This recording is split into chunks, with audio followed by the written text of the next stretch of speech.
నిల్చుకోనికి కూడా జాగా లేకోకుండా అయిపోయింది. ఇంకైతే మేమైతే రెడీ అయ్యేసి దేవస్థానానికైతే వెళ్ళిపోతున్నాము. ఇంకా మమ్మీ అయితే పూజ చేపిద్దాము అనుకోనుండే.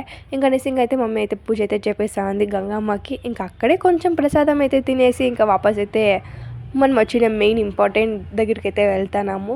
సో ఇక్కడైతే బాబా 100 ఇయర్స్ బర్త్డే సెలబ్రేషన్ మాత్రం జోరుగా ప్రిపరేషన్ మాత్రం జరుగుతూ ఉంది. ఇంక ఇప్పుడైతే బాబా దర్శనం అయితే చేసుకుంటున్నాము.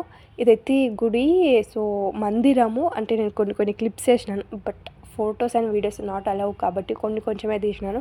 ఇంక అక్కడే మందిరంలోనే ఐస్ క్రీమ్స్ అవన్నీ తెచ్చుకొని తిన్నాము. ఇంకా తాత ఫోన్ అయితే ఏమో అయ్యింది అనేసి చెక్ చేపించుకుంటున్నాడు. ఇక్కడ తాత అమ్మ ఏం చేస్తారో తెలుసు, దొంగతనం చేస్తున్నారు. సో గోరెంటకి అయితే తీసుకుంటున్నారు తెలియకోకుండా. ఇక్కడైతే ఎండలు మాత్రం మస్తుగా ఉన్నాయి. చాలా అంటే చాలా ఎండలు ఉన్నాయి, అస్సలు కావడం లేదు. ఇంకా అక్కడే కొంచెం అయితే తినేసి ఇంకా రైల్వే స్టేషన్కి అయితే వచ్చేసినాము. ఏమో తెలియదు కానీ మా దరిద్రం ఏమో తెలియదు, వచ్చేటప్పుడు కూడా ఫుల్ రష్, వెళ్ళేటప్పుడు కూడా ఫుల్ రష్ అయిపోయి ఉండే.